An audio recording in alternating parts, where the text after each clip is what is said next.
Граѓанинот на Македонија заслужува да има дебата меѓу шефот на опозицијата и шефот на владачката партија, велеше сега премиерот, а тогаш лидер на опозицијата Зоран Заев во 2016 година. Но поканите за соочување пред граѓаните од сегашниот опозицијски лидер Христијан Мицковски два пати беа одбиени во минатите 4 месеци од страна на Заев. Премиерот на државата првата покана од страна претседателот на ВМРО ДПМН ја услови со тоа тој да повика граѓаните да не го бойкотираат референдумот, а сега пак преку партиско соопштение на својата СДСМ бара од Мицковски да објасни зошто е против договорот од Преспа, иако тоа од страна на опозицијата беше соопштено многу пати досега. Во 2016 година Зоран Заев велеше како општество кое тежи да биде демократско, мора лидерите на власта и опозицијата да ги спротивстават своите ставови. Заслужува граѓанинот на Македонија да има дебата меѓу шефот на опозицијата и шефот на владеачката партија.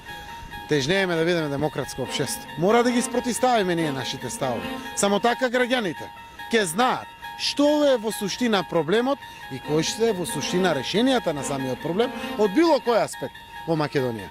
Се надевам, повикувам, најдобронамерно, обврска на сите нас да седнеме на дебати, да ја организираме неколку дебати, да разговараме за проблемите во Македонија. Премиерот Заев, кој сега за краток период одби две понуди за дуел со лидерот на опозицијата, во 2013 исто така повикуваше на соочување на аргументите и фактите.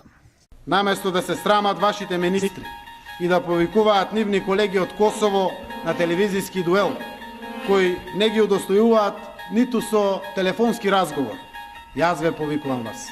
Соберете храброст и прифатете на домашен медиум, пред очите на јавноста, да ги соочиме фактите и аргументите. Па граѓаните нека пресудат кој е криминалец, а кој честно ја извршува својата функција. Мицковски во статус на Facebook го повика Заев без никакви изговори и без банални оправдувања да прифати дебата. Тешко му е да оди на дебата, ама не му е тешко да излаже. Устите им се болни со Европа, но само формално, не и на дело. Една од основните придобивки на европската политика е отвореноста и дебатата, тоа го заслужуваат и нашите граѓани. Наместо афрички монарх прифатете европски вредности.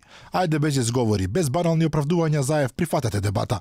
Мицковски во статусот вели дека алтернативата која Заев бара од него да ја каже е тие да заминат од власт што побрзо, затоа што Македонија со нив тонела во црнила и драматично губела, дека имаме држава пред економски банкрот, а дека за се останато ќе слушнала дебатата, за која лидерот на опозицијата се надева дека ќе биде прифатен од премиерот на државата.